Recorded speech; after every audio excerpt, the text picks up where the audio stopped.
Olá, pessoal! Então, essa é uma aula de complementação em que eu decidi justamente fazer alguns comentários aos slides que foram disponibilizados para vocês nas últimas aulas. Então, nós temos nesses slides basicamente uma discussão sobre a importância dos direitos humanos, né, a dificuldade justamente também da sua implementação, uma discussão sobre intervenção humanitária e sobre o Tribunal Penal Internacional. Antes de enfrentar esses três aspectos, eu acho que é importante situar mais uma vez na discussão dos direitos humanos, naquela abordagem que a gente fez com o início da disciplina, explicando, na verdade, o fio condutor da própria disciplina, porque é uma disciplina de fundamentos de direito internacional público, mas que, na verdade, se denomina estudos da ordem internacional, porque o fio condutor, ou a perspectiva adotada para justamente dar conta de alguns aspectos fundamentais, ou pelo menos de uma lógica de funcionamento do direito internacional que fosse útil para vocês, já que não há tempo suficiente para muito aprofundamento, né, numa disciplina, um semestre só sobre o direito internacional público, seria a importância, então, real do direito internacional para consubstanciar uma ordem internacional, ou seja, em que medida os sujeitos, os atores da ordem internacional, do sistema internacional, levam em consideração o direito internacional, a perspectiva normativa mesmo,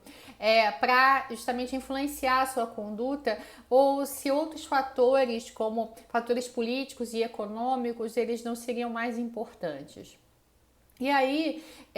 a gente precisa levar em consideração também a perspectiva dos direitos humanos, que os direitos humanos sempre foram considerados, talvez, e especialmente a partir da Segunda Guerra Mundial, aquele elemento constitutivo, parte do direito internacional, que realmente justificaria de forma mais evidente a importância do direito internacional para conformar a ordem internacional. Inclusive, o professor Antônio Augusto Cansado Trindade, ex-presidente da Corte Interamericana de Direitos Humanos, juiz da Corte Internacional de Justiça, né, o órgão jurisdicional das Nações Unidas, ele fala que a partir da Segunda Guerra Mundial, especialmente, os direitos humanos representariam o novo ethos civilizatório internacional. Claro que isso tem uma série de problemas, né, a gente vai ver, mas traz aí a discussão de que nunca foi tão importante a gente ter um direito internacional que realmente guiasse, né, servisse de referencial para a conduta dos atores na ordem internacional. E aqui eu vou trazer, né, alguns posicionamentos meus que poderiam talvez representar, revelar algumas formas que das quais eu me utilizaria para responder essa pergunta, tá? Ficou um pouco no ar e que, obviamente, cada um vai respondê-la da forma como, né, melhor lhe aprouver, dependendo da absorção que teve aí no decorrer do semestre, dos elementos constitutivos da disciplina. Eu acho, primeiro, que assim, sobre qual direito internacional nós estamos falando? É claro que quando a gente fala que os estados levam em consideração, sim, o direito internacional, eu me arriscaria a dizer que cada vez mais eles levam em consideração o direito internacional. Mas qual o direito internacional? E aí a gente tem que entender que o direito internacional também, a partir do pós-guerra, ele acabou se diversificando, né, se multiplicando no sentido, né, não de uma teia sistemática que faça realmente, que tenha aí como ethos os direitos humanos, mas diferentes especificidades e frentes, como o direito penal internacional, o direito econômico internacional, direito do comércio internacional e várias de investimento internacional. E o que a gente viu, de certa forma, é que justamente o direito internacional ele é importante, mas um direito internacional que preserva a própria conformação já existente de poder na ordem internacional e que visa especialmente configurar aí a proteção aos interesses econômicos dos atores no âmbito internacional. E que óbvio que fatores de poder e militares ou outros interesses quaisquer não é que vão estar rivalizando com o direito internacional, mas vão estar presentes na conformação, na elaboração das próprias normas internacionais. E aí eu tentei, de certa forma, trazer essa discussão aqui no decorrer da disciplina, porque inclusive eu faço parte, né, de uma linha de pensamento do direito, que não seria só do direito internacional, que a gente chama mais de teoria crítica do direito, que não separa tanto esses elementos, né, seriam elementos econômicos ou esses fatores de poder econômicos, políticos, militares, da conformação da ordem, né, do substrato normativo de maneira geral. Esses fatores, obviamente, que visam dar sustentáculo a essa ordem, ao determinado, digamos assim, uma determinada conformação de poder da sociedade, eles vão justamente estar expressos, né, e se revelar através do direito também. Então, o que a gente observou, especialmente com essa maior especificidade, multiplicação de normas internacionais, de tribunais arbitrais, de mecanismos institucionais de aplicação do direito no âmbito internacional, foi que o direito internacional ele se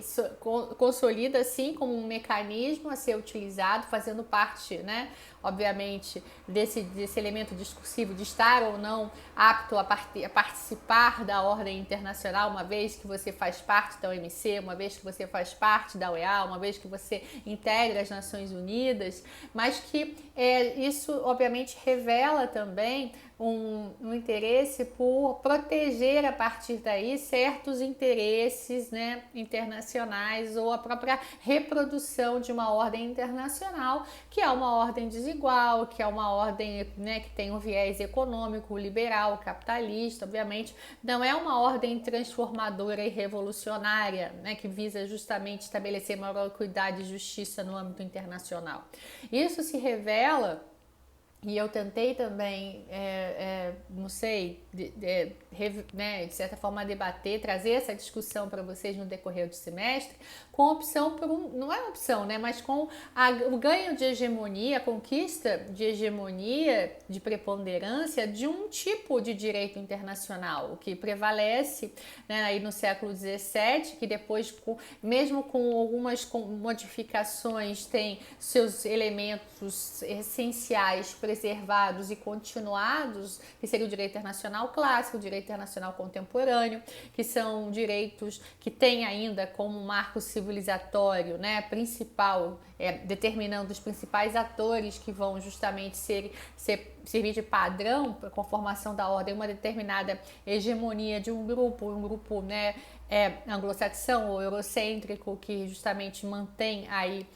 ao mesmo tempo as ferramentas, né, do poder militar e econômico também em suas mãos, e obviamente que eles é que vão servir de padrão também civilizatório para a conformação da ordem jurídica internacional, uma certa visão também de direitos humanos muito centrado nessa lógica eurocêntrica. Então, o que a gente observa é que o direito internacional ele não é abandonado, ele pode ser instrumentalizado como qualquer discurso do direito, isso não é um privilégio, entre aspas, do direito internacional, mas também se manifesta na ordem interna, né? A gente vê que determinadas visões do direito prevalecem, obviamente, tendo em vista várias possibilidades de interpretação, dependendo dos interesses que estão ali para serem defendidos, que nós temos uma determinada visão de quem deve ser encarcerado, uma determinada visão de quem deve pagar mais alto custo de aplicação das normas jurídicas e de quem consegue justamente digamos assim, instrumentalizar ou manejar melhor esse instrumental a fim de manter os seus interesses preservados. Então, esse é um fenômeno sociológico no qual o direito se insere. O direito é um produto, né, das ciências, uma manifestação das ciências sociais. Então, dependendo da conformação da sociedade, e a gente vive em sociedades cada vez mais desiguais, sociedades em que esse discurso, né, liberal, capitalista, de concentração de renda, de conformação, de certa forma, de retirada do Estado com aprimoramento de práticas né, liberais restritivas têm ganho mais terreno. Então, em última instância, os direitos humanos, eles também perdem um pouco o seu espaço, mas ganham espaço outras normas, né, de proteção, de regulamentação da vida. E no âmbito internacional também, nós temos vários tribunais internacionais de proteção de investimento, nós temos um grande mecanismo hoje aplicado, por incrível que pareça, né, quando a gente fala, é só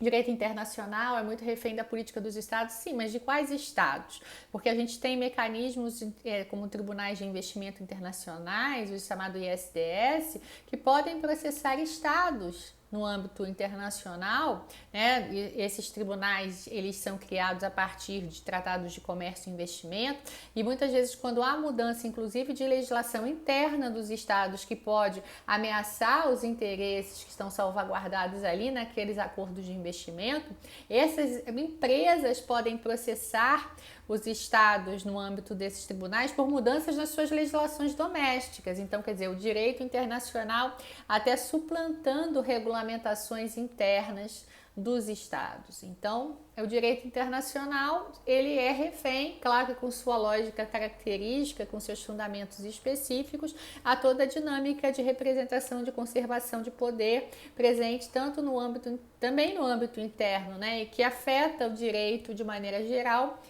especialmente em sociedades complexas e desiguais, né? Bom, mas então vamos falar de qualquer maneira da questão dos direitos humanos dentro dessa lógica do direito internacional, que é como a gente sempre fecha a disciplina. Porque muitos autores, eu poderia citar o professor Antônio Augusto Cansado Trindade, o professor Coquidam, o Alain Pelé, que são clássicos aí, né, hoje, né, contemporâneos, o professor, né, enfim, contemporâneos do direito internacional, que depositam muita esperança nos direitos humanos como essa ferramenta, né, que pode trazer esse benefício também de transformar efetivamente do direito internacional, aproximando de uma estrutura um pouco menos refém, né, desses mecanismos econômicos, políticos, ou de uma outra conformação de poder um pouco mais democrática e emancipatória, realmente, né? Porque os direitos humanos, na sua origem, é importante que a gente resgate isso, né? Sempre foram um discurso assim de emancipação, né? Especialmente de proteção das pessoas, da população, frente a determinações arbitrárias, a violência, né, de autoridades que tinham ali um monopólio do poder, da utilização da força, especialmente do Estado, né? Então, a gente tem aí, obviamente, os direitos humanos como essa ferramenta emancipatória. E aí muitos autores falam, poxa, os direitos humanos, né, o direito internacional é muito refém dessa conformação muito estado-cêntrica e aprisionada e centralizada e pouco democrática, né, de tomada de decisão, então acaba sendo quase que uma ferramenta mesmo política, né, como qualquer outra, ou como fora de uma seara realmente geral, né, e mais equitativa, como deveria ser o direito. E aí uma das possibilidades de talvez mudar o direito internacional seria fazendo com que todas as diretrizes internacionais, tratados internacionais, tivessem como mecanismo realmente de orientação, de guia, os direitos humanos, como a gente fala aqui também no âmbito interno, né? No âmbito da Constituição, por exemplo, cidadã de 1988. Todas as outras diretrizes, praticamente, de conformação do Estado, de elaboração de normas, deveriam sempre estar em conformidade com os direitos fundamentais, com os direitos humanos presentes ali na Constituição Federal. Então, isso poderia ser também importante, quer dizer, se a gente pensasse nos direitos humanos como realmente um etos civilizatório fidedigno, democrático, que representasse a emancipação da própria sociedade internacional, rompendo com uma lógica de determinação estado-cêntrica, mais passível, né, de ser refém de mecanismos de poder econômico, político e militar, a gente poderia transformar os direitos humanos e o direito internacional. E aí vários teóricos críticos do direito internacional, dos direitos humanos, apostam nessa perspectiva transformadora dos direitos humanos para também transformar o direito internacional, né? Claro que há toda uma discussão do que os direitos humanos, como quaisquer outras normas internacionais, são produzidas no contexto desse direito da herança ainda, né? De certa forma influenciados por essa herança de um direito internacional clássico, Estado-cêntrico, depois o direito internacional contemporâneo, que traz como matriz civilizatória uma matriz mais eurocêntrica, liberal, capitalista, burguesa. Então, os direitos humanos, apesar de, né, no seu processo de conformação hegemônica, de terem na sua origem sido um discurso mais emancipatório, eles passam a ser, na medida em que eles se internacionalizam e passam a ser um bem jurídico internacional, mais um instrumento também desse direito internacional estado-cêntrico. Esse é o problema, né? Então eles vão perdendo um pouco o seu ideal ali, né, civilizatório. Apesar de que em momentos de crise, como a gente está vivendo agora, momentos de radicalização, de discursos autoritários, fascistas, né, os direitos humanos ainda são importantes, ainda são essa luz no fim do túnel, dizendo, não, peraí, há limites para o Estado, né? O Estado tem uma conduta ética a ser seguida, que estaria disposta, né, em tratados internacionais e também em diretrizes hoje nacionais, constitucionais dos estados e tal. Então tem uma função muito importante ainda. Mas obviamente que ainda é distante daquele ideal máximo emancipatório ao qual ele deveria realmente servir, né? E o que ele deveria proporcionar. Então, como é que a gente fecha esse argumento? Muitos autores falam assim, se a gente tivesse um direito humano, né, apesar, né, fora um pouco dessa matriz da Declaração Universal dos Direitos Humanos, que se diz universal, mas que na verdade representa um consenso civilizatório eurocêntrico, né, da Carta Internacional dos Direitos Humanos, que também é composta pelo Pacto de Direitos Civis e Políticos, Pacto de Direitos Econômicos e Sociais de 1966, depois a criação dos sistemas internacionais de proteção dos direitos humanos. Se tivesse que ainda, né, tem aí uma racionalidade muito estado-cêntrica, se a gente tivesse uma compreensão diferente dos direitos humanos, e aí eu vou me valer do pensamento de um autor crítico chamado Joaquim Herrera Flores, por isso que eu tinha deixado o texto para vocês, né, que fala da reinvenção dos direitos humanos. Eu sei que é todo um livro, mas fica aí um pouco como uma sinalização de uma obra importante de direitos humanos, com uma visão diferente de direitos humanos, que valeria a pena vocês entrarem em contato. O professor Joaquim Herrera Flores fala que direitos humanos não são essas diretrizes impostas de cima para baixo, essa catalogação de direitos dispostos no processo de negociação, normalmente estado-cêntrica, com pouca representação popular. Mas porque isso, né, na verdade,